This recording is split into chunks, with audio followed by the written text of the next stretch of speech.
Oi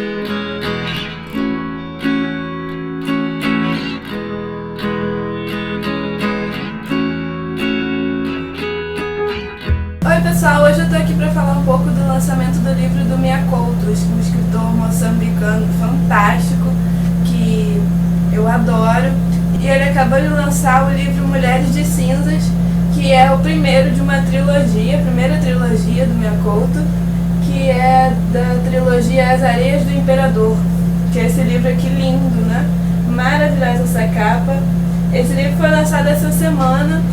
E o autor esteve no CCBB, no Centro Cultural Banco do Brasil, para falar um pouco do livro. Teve uma leitura da atriz e escritora Fernanda Torres, e ele também leu um trecho do livro, teve perguntas, e deu autógrafos, e tirou foto com os fãs, e foi incrível.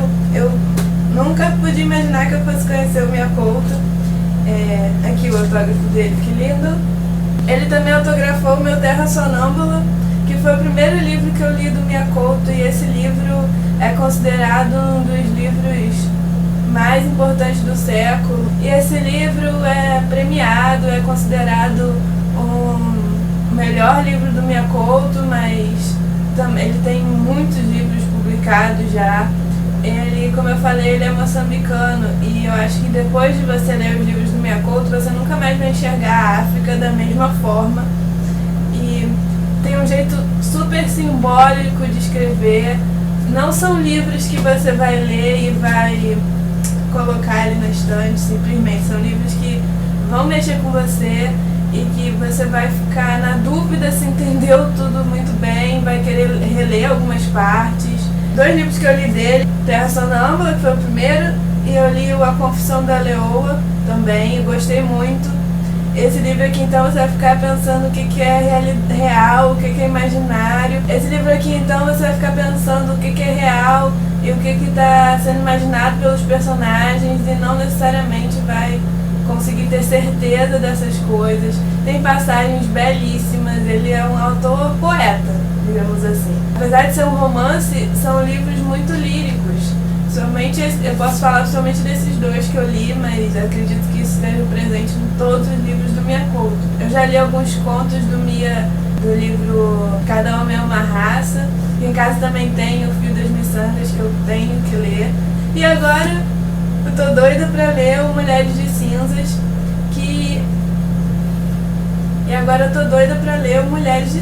né?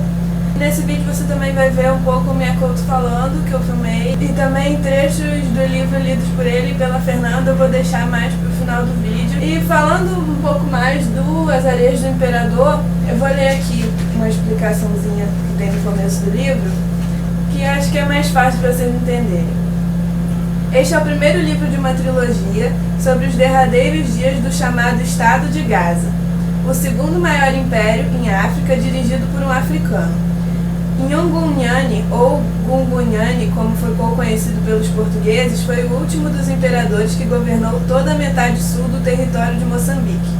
Derrotado em 1895 pelas forças portuguesas, comandadas por Mouzinho de Albuquerque, o imperador Nhunghunyane foi deportado para os Açores, onde veio a morrer em 1906. Os seus restos mortais terão sido transladados para Moçambique em 1985. Existem, no entanto, versões que sugerem que não foram as ossadas do imperador que voltaram dentro da urna, foram torrões de areia. Do grande adversário de Portugal, restam areias recolhidas em solo português.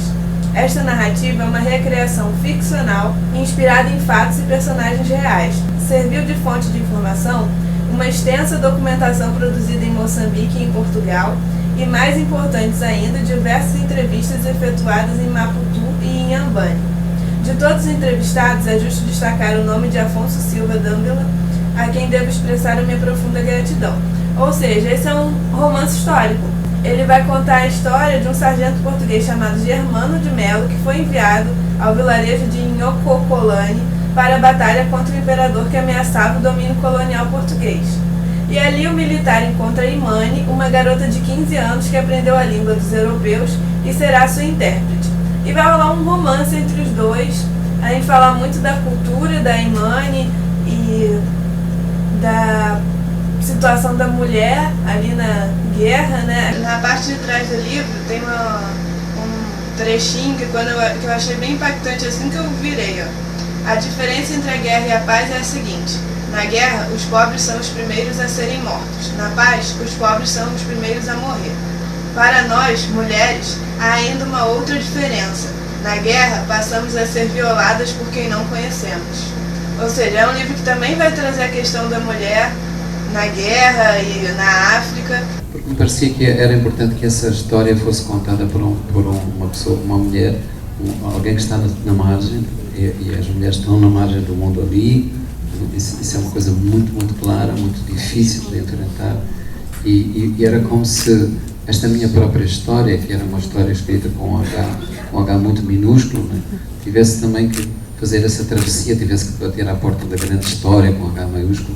O Miyakoto falou muito da importância de ter outras versões, além da história oficial, né, que é contada por Portugal, e que para Moçambique isso é muito importante, principalmente porque a independência foi tão recente, né, então eles ainda estão construindo uma história. Então este momento é importante porque, em lugar de se propor uma versão única, que é perigosa porque tem este logro que ela vai construir uma unidade, o melhor é dizer temos vários passados, como qualquer um de nós tem, não é? É preciso saber escutá-los e é preciso que eles tenham o mesmo valor e possam conversar uns com os outros. Então, esta é a intenção desta história. Pensei que podia fazer um livro, à medida que eu comecei a recolher material, tanto das fontes de Portugal, que são escritas, como das fontes de Moçambique, que são gente que estão ali, que vive, que tem memória. Eu percebi que esse livro iria ser uma coisa muito maior, muito mais longa do que eu esperava, e por isso usei esta coisa que não sei se vai funcionar, porque estou prometendo coisas, eu já assumi que mal dos políticos, já estou prometendo coisas, não sei se vou cumprir, mas eu tenho na história a cabeça, isso pelo menos, a história está na minha cabeça. Então, para um autor de Moçambique é muito importante contar essa história de Moçambique, então ele acha que tem esse dever de contar essa história, e ele foi atrás dos relatos orais dos moçambicanos desse lado mais sul. Ele falou muito da dificuldade de conseguir que essas pessoas falassem e também de traduzir esses dialetos. Ele falou muito da dificuldade de traduzir da história oral para o papel e também do dialeto para o português, que algumas palavras não tem uma tradução direta para o português. Por exemplo, ele tinha alguns moçambicanos na plateia assistindo o que ele estava falando, e ele falou: como é que vocês diriam natureza? Deu o nome do dialeto que agora eu não vou lembrar. Aí a moça respondeu assim: teria que pensar. Ou tipo, como assim, né? Mas ele quis dizer que, por exemplo, a palavra natureza tem uma outra palavra que se assemelha em significado, mas que quer dizer muitas outras coisas. Então, essas traduções são muito complicadas de fazer. Então, ele falou desse desafio de trazer do oral para o papel e também desses dialetos para o português. E também de fazer as pessoas quererem contar aquelas histórias que muitas vezes não são muito agradáveis de contar. E vou botar um trechinho aqui dele contando um pouco disso. A certo momento eu percebi que o que me estava a ser entregue não era material para as pequenas histórias, que são as mais sedutoras, são aquelas que me interessam. Do lado moçambicano, eu tive que me deslocar a esta zona de Moçambique que se chama Inhambane, onde vive esta tribo chamada Vachoque, e eu tive uma dificuldade imensa no princípio, porque todos esses mais velhos que eu queria conversar, com quem queria conversar, negavam-se, diziam: não falamos sobre isso, esses fantasmas estão vivos, nós não os queremos reacordar.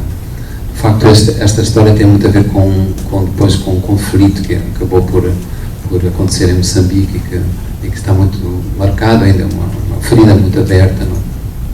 E eu percebi que tinha ali uma grande responsabilidade, porque não parece que um escritor que cuida da sua casa, do seu país, possa... outro lançamento que está acontecendo. possa passar por cima disso, não assuma que tem dever de cidadania. E certa vez, mesmo conversando com o presidente de Moçambique, ele perguntou-me o que é que eu estava a fazer, e eu expliquei que estava com algum receio, porque havia da parte dos mais velhos um constrangimento, as pessoas diziam que não queriam. E eu disse, eu também estou com medo de acordar fantasmas, e ele disse, mais vale acordarmos fantasmas do que os fantasmas nos acordarem.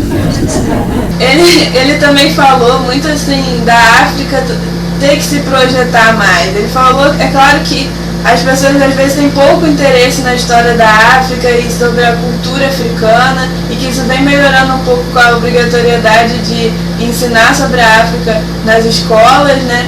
Mas que a África também tem que se projetar mais. Ele falou que, muito engraçado, que ele estava no táxi e o taxista falou para ele, e ele falou pro taxista que não era daqui do Brasil, né? E o taxista falou pra ele, nossa moço, mas o senhor fala português muito bem. Muita gente não sabe nem onde fica Moçambique, e que em Moçambique se fala português também. E ele e a Fernanda falaram muito de que como a língua poderia unir, né, Moçambique e o Brasil, e que muitas vezes isso não acontece. Agora eu vou colocar um trecho grande da Fernanda Torres lendo uma parte do livro, que é narrada pela personagem feminina, da página 18 até a página 20. E depois da Fernanda eu vou colocar um trecho que o Miyakoto leu, da parte do general, e é legal que esses capítulos que o general conta são escritos em formato de carta. Não reparem nas tremidas e cabeças aparecendo, porque tinha hora que um monte de gente levantava para tirar foto, as pessoas ficavam se mexendo. Foi bem difícil de gravar esses trechos, tá? Ainda mais que tinha hora que eu tava prestando atenção no Miyakoto, quando eu olhei, tremi. Usar bastante o zoom, então qualquer tremidinha aparece logo. Mas acho que o importante para vocês é ouvir as palavras da Fernanda e do Miyakoto, então não reparem. Há em Kokolani um provérbio que diz o seguinte: se quiseres conhecer um lugar, fala com os ausentes. Se quiseres conhecer uma pessoa, escuta-lhes o sonho. Pois esse era o único sonho de nossa mãe: voltar ao lugar onde fôramos felizes e onde vivêramos em paz. Aquela saudade era infinita.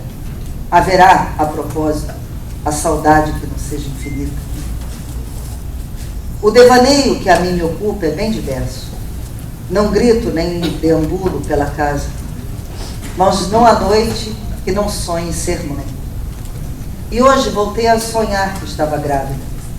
A curva do meu ventre rivalizava com a redondez da lua. Dessa vez, porém, o que aconteceu foi o reverso de um parto. O meu filho é que me expulsava a mim. Talvez seja isso que fazem os nascituros. Livram-se das mães, rasgam-se deste indistinto e único corpo. Pois o meu sonhado filho, essa criatura sem nome, sem rosto, desembaraçava-se de mim em violentos e doloridos espasmos. Acordei transpirada e com terríveis dores nas costas e nas pernas. Depois entendi. Não era sonho. Era uma visita dos meus entes antepassados, dos meus entes passados. Traziam um recado. Alertavam-me que eu, com os meus 15 anos, já tardava em ser mãe. Todas as meninas da minha idade em Kokolani já haviam engravidado. Apenas eu parecia condenada a um destino seco. Afinal, não era apenas uma mulher sem nome, era um nome sem pessoa, um desembrulho, vazio, como o meu ventre. Na nossa família, sempre que nasce uma criança, não se fecham as janelas. É o inverso do que faz o resto da aldeia. Mesmo no pico do calor, as outras mães enrolam os bebês em panos espessos, emparedando-se no escuro do quarto. Em nossa casa, não. Portas e janelas permanecem escancaradas até o fim, até ao primeiro banho do recém-nascido. Essa desabrida exposição é, afinal, uma proteção. A nova criatura fica impregnada de luzes, ruídos e sombras. E assim desde o nascer do tempo. Apenas a vida nos defende do viver.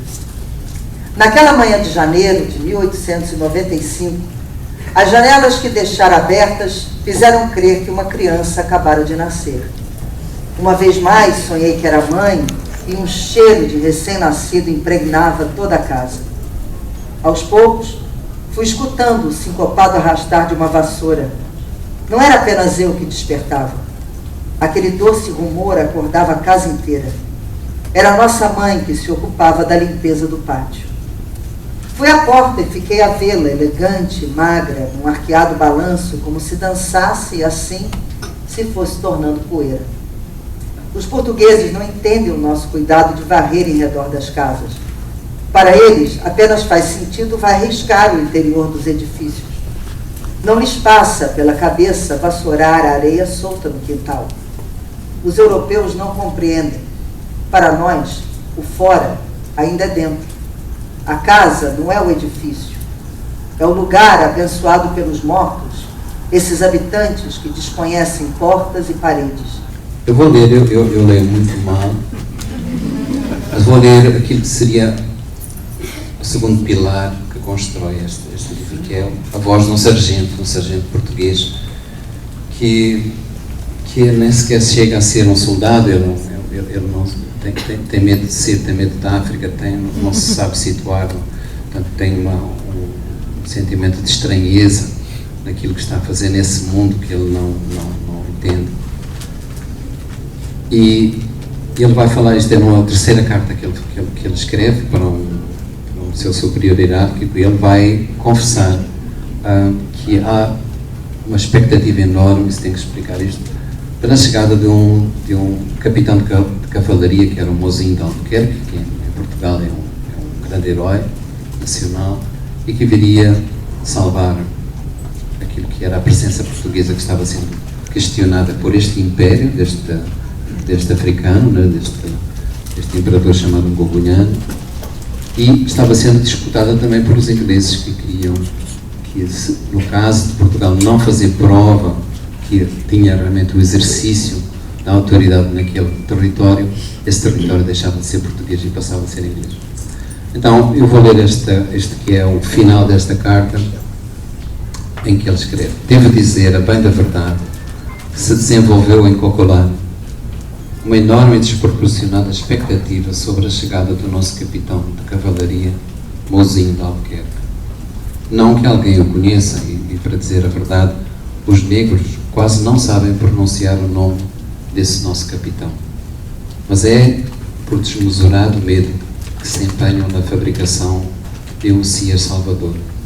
É bem verdade que as nossas recentes vitórias militares trouxeram a esperança aos indígenas de uma derrota próxima do tirano Ngogoniano.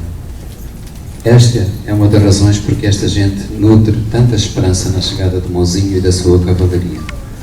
Mas existe, de facto, uma outra razão para investirem na construção imaginária de um Salvador. Essa razão tem a ver, admire-se, Vossa Excelência, tem a ver com cavalos. Dizem os cafres que os cavalos não são animais da terra. Sabem disso pelo modo como os cascos pisam o chão, um passo nervoso e inquieto, como o das aves pernaltas. Não andam nem correm assim as zebras e os gnus, que é a fauna mais parecida que eles conhecem. Porque essas outras animárias assentam com familiaridade os cascos no bravio chão. Já os cavalos têm outra passada, quase sem tocar na terra. Evoluem no sertão como se fossem nuvens riscando os céus. E daí a crença. Os cavalos, defendem eles, foram trazidos desse lugar longínquo onde a terra faz fronteira com o firmamento. Terão certamente os cafres visto imagens de São Jorge e de outros santos descendo dos céus a cavalo nos postais que o antigo padre por aqui distribuiu.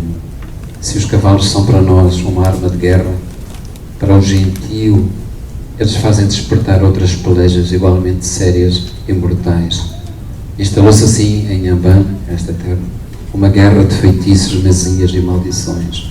Não há aqui feiticeiro hoje que não se ocupe em abençoar ou amaldiçoar a chegada da nossa cavalaria.